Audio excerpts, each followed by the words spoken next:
Tangis haru tak terbendung saat keluarga korban longsor tiba di posko Tim SAR gabungan Senin siang. Kedatangan sejumlah keluarga ini untuk menjemput kerabat mereka yang menjadi korban longsor di tambang emas Motomboto di Desa Tulabolo Timur, Kecamatan Suwawa Timur, Kabupaten Bone Bolango, Gorontalo. 2 orang meninggal dunia dan saat ini sudah dititipkan di masjid yang tidak jauh dari lokasi longsor. Beberapa warga masih berada di posko SAR gabungan untuk menunggu keluarga mereka yang saat ini sedang dievakuasi oleh tim SAR gabungan.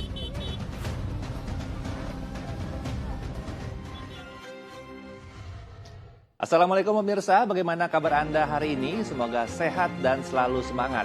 Seperti biasa, sebelum beraktivitas, kita update dulu yuk seputar informasi menarik agar pagi Anda lebih berisi. Bersama saya, Erlang Purbaya, ini dia Cakrawala selengkapnya.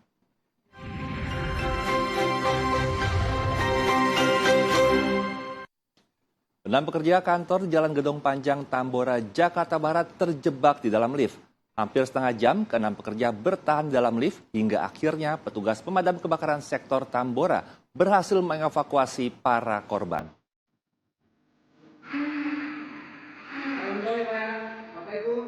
Petugas pemadam kebakaran sektor Tambora, Jakarta Barat mendatangi sebuah kantor yang berada di Jalan Gedong Panjang, Tambora, Jakarta Barat setelah adanya beberapa pekerja yang terjebak di dalam lift.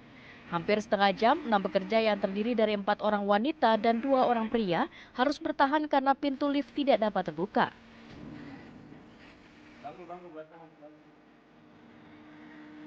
Evakuasi pun berlangsung dengan dramatis. Dengan menggunakan alat berupa gunting hidrolik dan juga linggis, petugas membuka paksa pintu lift. Petugas sempat kesulitan karena pintu sulit terbuka. Namun setelah berupaya beberapa menit, akhirnya pintu berhasil terbuka. Ke-6 pekerja itu pun berhasil dievakuasi tanpa ada luka. Satuan Reserse Kriminal Polres Metro Jakarta Barat menangkap ex-manajer selebgram Fujianti Utami Putri usai dilaporkan melakukan dugaan tindak pidana penggelapan uang senilai 1,3 miliar rupiah.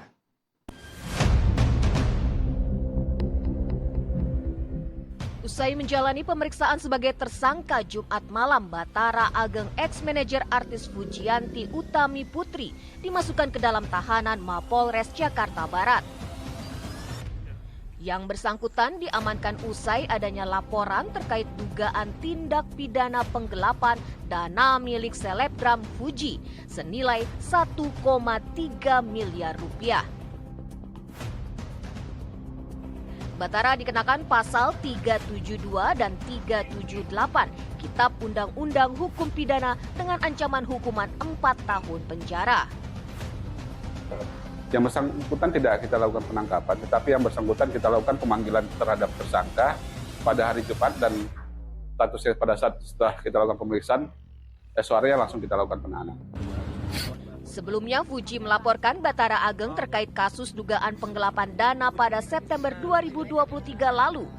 Kejadian ini berawal dari protesnya sejumlah pihak kepada Fuji lantaran sering menyepelekan pekerjaan dan melanggar janji kerja yang telah disepakati. Sementara itu, di sela-sela waktu istirahat makan siang, Menteri Pertahanan sekaligus Presiden terpilih 2024 Prabowo Subianto menghadap Presiden Joko Widodo di Istana Negara.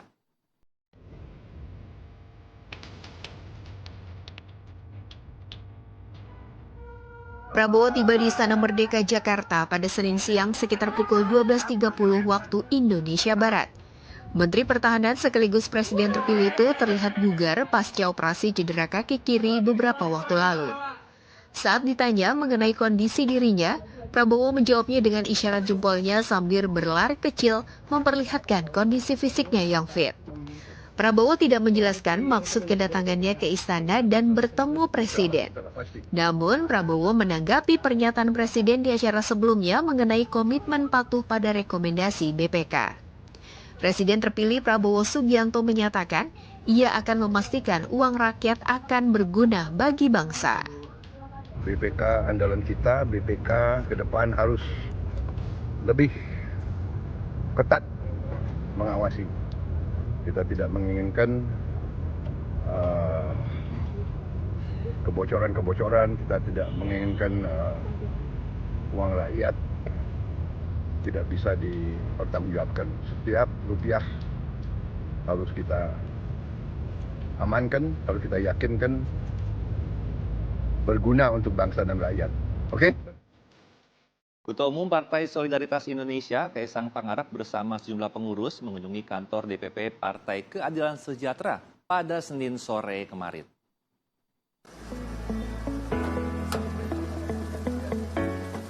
Ketua Umum Partai Solidaritas Indonesia atau PSI, Kaisang Pangarep bersama sejumlah pengurus mengunjungi kantor DPP Partai Keadilan Sejahtera pada Senin sore.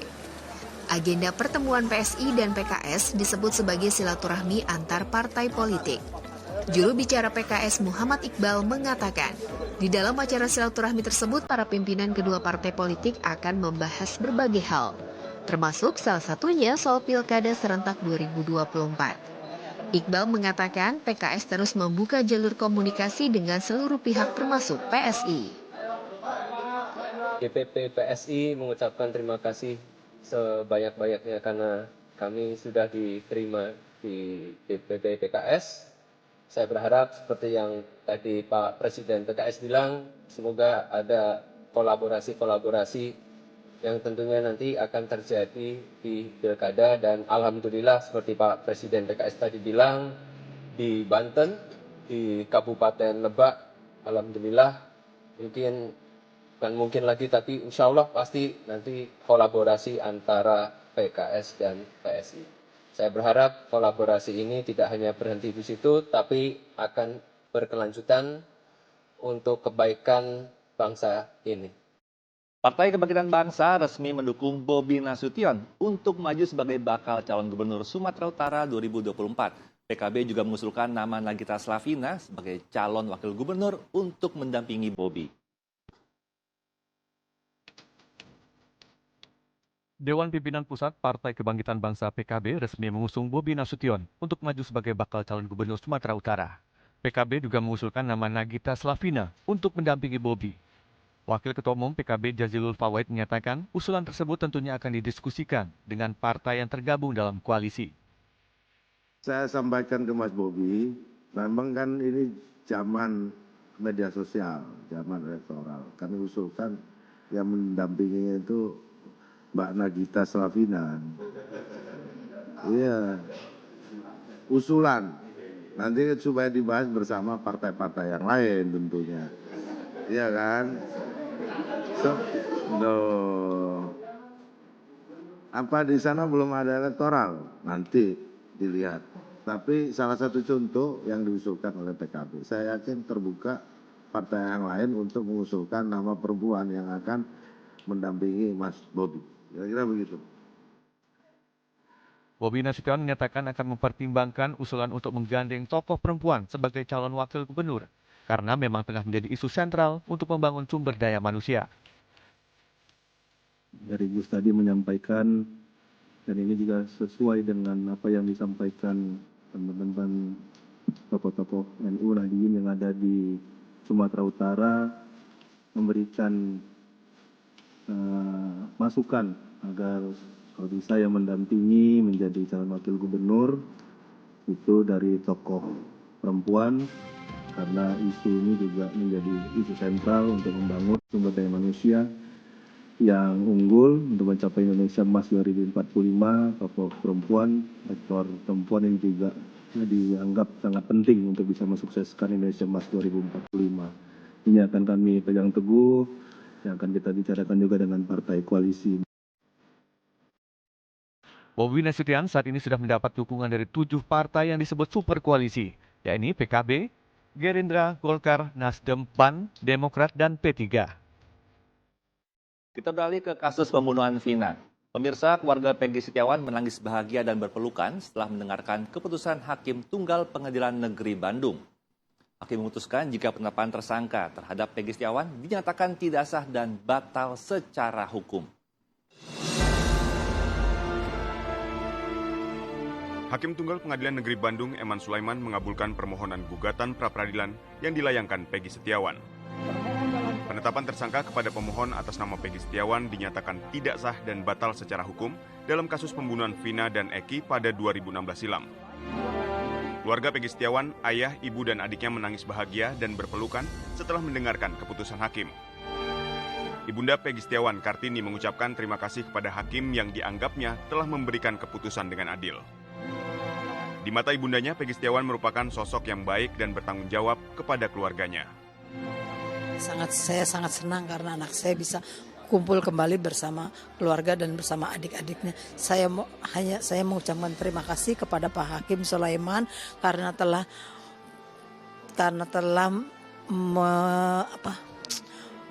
mengabulkan permohonan kami dan dengan seadil-adilnya sehingga anak saya bisa segera bebas. Ya, di mata saya Peggy adalah anak yang baik dan penurut. Dia soleh juga, dia penurut dan penyayang pada adik-adiknya. Masa muda Peggy hanya habis untuk membantu untuk menghidupi adik-adiknya dan menyekolahkan adik-adiknya. Dia tidak mengurus dirinya sendiri sehingga dia tidak, umurnya sudah berumur juga dia tidak memikirkan mencari pasangan hidup karena dia hanya ingin membahagiakan adik-adiknya dan juga ibunya. Atas putusan ini, Polda Jawa Barat harus segera membebaskan Peggy dari tahanan. Hakim juga memerintahkan agar Peggy mendapatkan rehabilitasi dan pemulihan nama baik. Sementara itu, setelah Hakim Pengadilan Negeri Bandung mengabulkan pra-peradilan Peggy Setiawan, tim kuasa hukum Saka Tatal, terpidana kasus pembunuhan Vina yang sudah bebas, akhirnya mengajukan peninjauan kembali ke Pengadilan Negeri Kota Cirebon, Jawa Barat. Tim kuasa hukum Saka Tatal Senin siang mengajukan peninjauan kembali atau PK ke Pengadilan Negeri Kota Cirebon, Jawa Barat. Dikabulkannya pra-peradilan Peggy Setiawan merupakan novum baru dalam pengajuan peninjauan kembali Saka Tatal di Pengadilan Negeri Kota Cirebon, Jawa Barat. Bagi Saka Tatal dan kuasa hukumnya, dikabulkannya pra-peradilan Peggy Setiawan dapat menjadi titik balik kasus pembunuhan Vina dan Eki yang terjadi di tahun 2016. Kasus ini terungkap sebenarnya tuh sangat terang. Enggak seperti dulu gelap. Gelap gulita ya. Jadi ketika waktu itu dikasih lihat oleh penyidik fotonya Peggy bagaimana? Itu beda, Pak. Beda. Tetap kekeh beda. Tetap kekeh ya, tetap kekeh. Gimana perasaannya Saka ketika mendengar informasi Peggy bebas ini? Ya ketika ngedengar Peggy bebas, alhamdulillah sangat senang. Karena dia aja tuh peristiwanya aja tuh gimana nggak jelas. Ini semakin terang buat kami. Jadi seperti yang disampaikan Bang Farhat tadi, bahwa akan ada kejutan-kejutan buat rakyat Indonesia, terutama adalah terkait masalah novum PK kami. Bahwa di sini disebutkan adanya pemerkosaan, adanya pembunuhan, seperti yang diberitakan selama ini, bahwa kejadiannya itu tidak seperti apa yang disampaikan dalam kronologis yang dirangkai, bahwa sudah direncanakan. Nah, dengan dibebaskan Peggy, bagaimana terhadap kasus 2016? Karena ini berkaitan dengan Saka yang sudah menjalani pidana ini. Dan itu ada dalam putusan hakim. Justru kami meragukan telah terjadi dari awal proses penyidikannya ini sampai dengan adanya putusan itu pasti terencana dengan baik. Nah justru dengan adanya PK ini kami berharap bahwa PK Saka akan dikabulkan. Kuasa hukum pun berharap PK yang diajukan Saka Tatal dikabulkan majelis hakim. Kita beralih ke berita lainnya.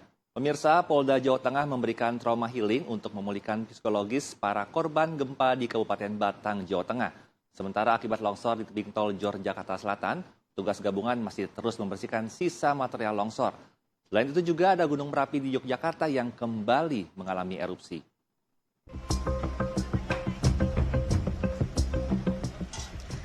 Pasca gempa di Batang, Jawa Tengah, petugas gabungan mendirikan dapur umum untuk para korban dan memberikan bantuan makanan. Petugas kepolisian dari Polda Jawa Tengah juga memberikan berbagai bantuan seperti sembako, kursi roda, dan material bangunan kepada warga. Sejumlah personil Polri, TNI, Brimob, SAR, serta relawan BPBD diterjunkan ke berbagai lokasi gempa untuk membantu para korban bencana gempa. Tim gabungan bersama warga pun bergotong royong membersihkan puing-puing akibat gempa.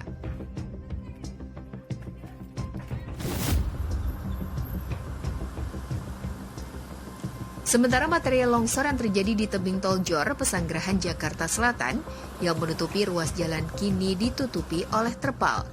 Material longsor berupa tanah dan batu akan diangkut menggunakan truk menuju ke lokasi lain. Petugas juga memasang seng dan bambu sebagai penanda agar pengguna jalan tak melintasi area tersebut karena masih dalam proses pembersihan.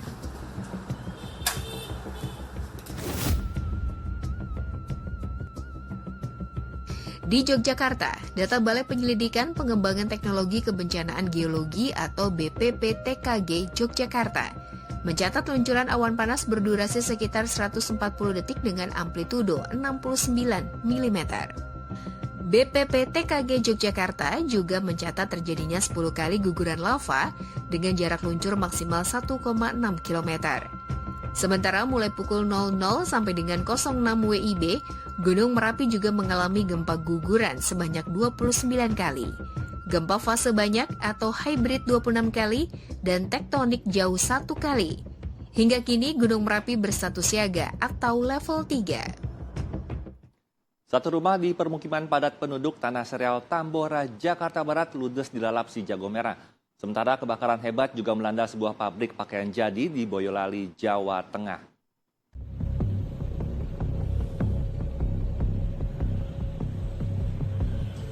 Kepulan asap hitam membumbung ke udara dari salah satu rumah warga di pemukiman padat penduduk di Jalan Tanah Serial, Tambora, Jakarta Barat, Senin petang. Petugas pemadam yang dibantu warga berupaya melokalisir api agar tidak menjalar ke rumah lain. Api pertama kali muncul dari lantai 1 bangunan rumah hingga merambat ke lantai 2 yang terbuat dari kayu. Dugaan awal api berasal dari korsleting listrik dari dalam rumah yang terbakar. Api berhasil dipadamkan 1 jam kemudian setelah 13 unit mobil pemadam dikerahkan. Tidak ada korban jiwa dalam peristiwa ini.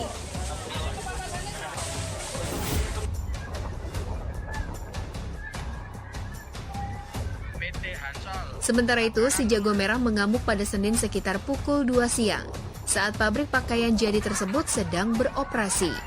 Banyaknya asap dan besarnya kobaran api membuat ratusan karyawan panik menyelamatkan diri.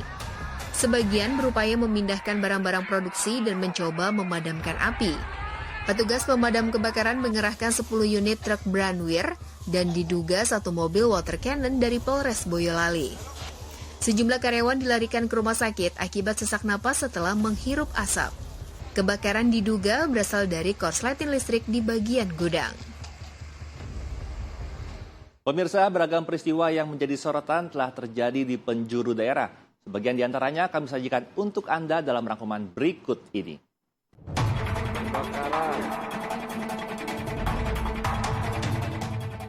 Kebakaran melanda bangunan asrama pesantren Al-Hijrah di Neglasari, Bojong Picung, Cianjur, Jawa Barat. Diduga percikan api awalnya muncul dari korsleting di salah satu kamar di lantai 2. Banyaknya barang mudah terbakar membuat kobaran api cepat menjalar hingga meludaskan 12 kamar.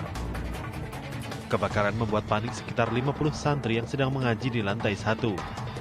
Petugas bisa memadamkan api setelah 1 jam. Tidak ada korban jiwa, namun kerugian material ditaksir sekitar 300 juta rupiah.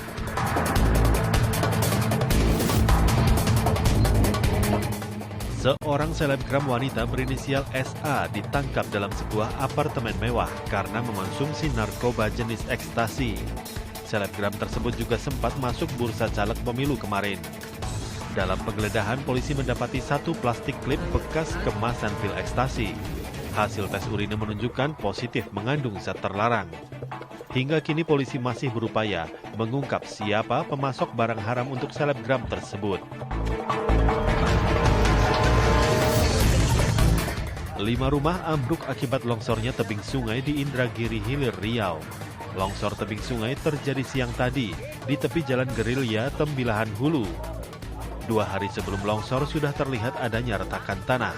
Namun warga tidak menyangka karena belum pernah terjadi longsor sebelumnya. Tidak ada korban jiwa, namun kerugian diperkirakan mencapai miliaran rupiah. Pria berinisial MRR menjadi korban penyekapan dan penyiksaan yang dilakukan oleh 30 orang di sebuah kafe di wilayah Duren Sawit, Jakarta Timur. Penyekapan dan penyiksaan terjadi selama 3 bulan dikarenakan masalah hutang. Kini korban menderita trauma serius hingga takut bertemu orang.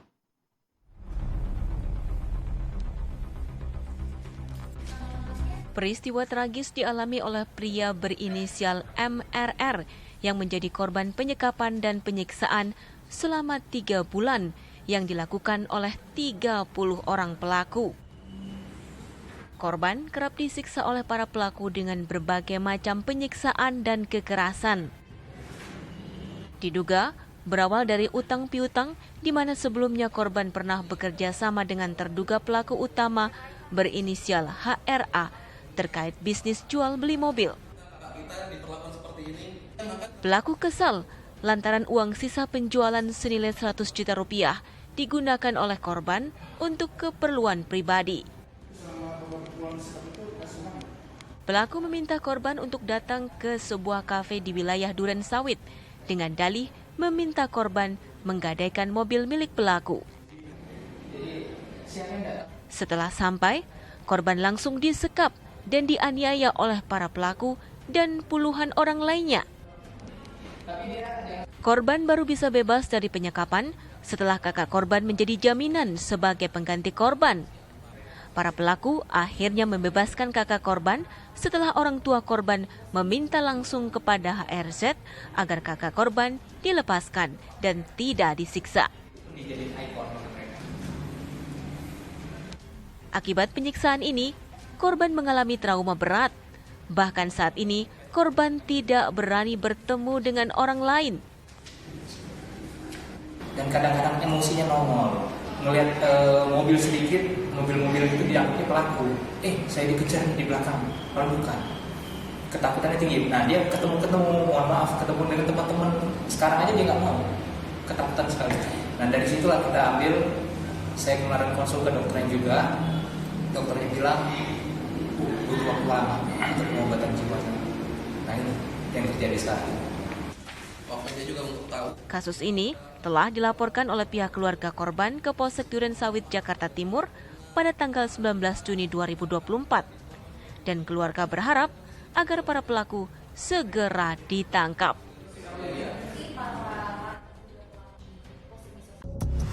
Hutan berukuran raksasa masuk ke permukiman warga. Selengkapnya sesaat lagi tetap di Cakrawala.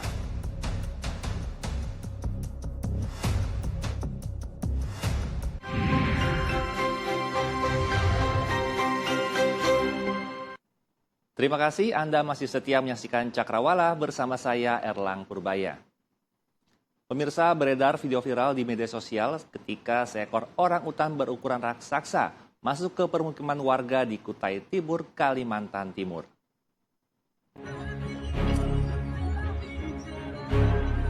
Dalam video yang direkam warga, hewan endemik Kalimantan ini tengah mencari makan di sebuah pohon di depan rumah warga yang diduga berada di Kutai Timur, Kalimantan Timur. Kejadian itu direkam langsung oleh salah satu warga yang melintas di lokasi tersebut. Saat dikonfirmasi ke Balai Konservasi Sumber Daya Alam Provinsi Kalimantan Timur di Samarinda membenarkan adanya video viral tersebut. Pihaknya telah menurunkan tim rescue untuk menelusuri keberadaan orangutan tersebut, serta menghimbau kepada masyarakat agar tidak mengganggu jika orangutan tersebut kembali ke pemukiman. Pemirsa, seluruh siswa-siswi SD hingga SMA di DKI Jakarta sejak kemarin serentak kembali masuk sekolah tahun ajaran baru 2024-2025. Di SDN Pondok Kelapa 05 Pagi, Jakarta Timur, ratusan orang tua murid baru sibuk mengantarkan buah hatinya ke sekolah. Berita ini sekaligus menutup perjumpaan kita pagi ini. Saya Erlang Purbaya pamit undur diri. Tetap semangat, sampai jumpa dan wassalamualaikum.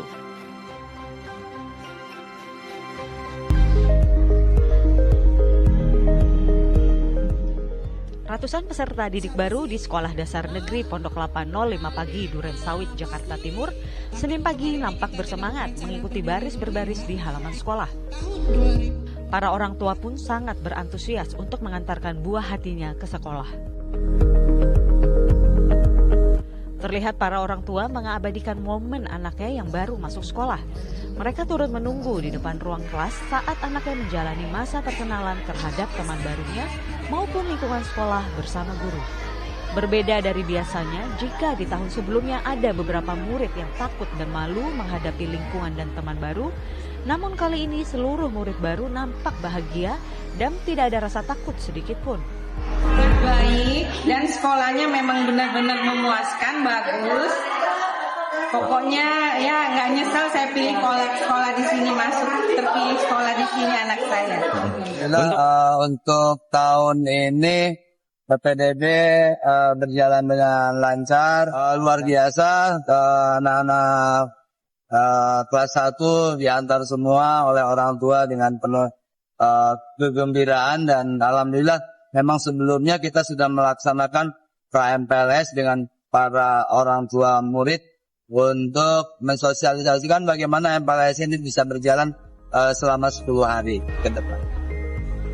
Guna melakukan adaptasi siswa dengan sekolah, pihak sekolah juga akan kembali mengajarkan cara bersosialisasi dengan teman maupun lingkungan baru agar para siswa dapat terbiasa dengan suasana baru ini. Dari Jakarta, Simon Tobing, TV One mengabarkan.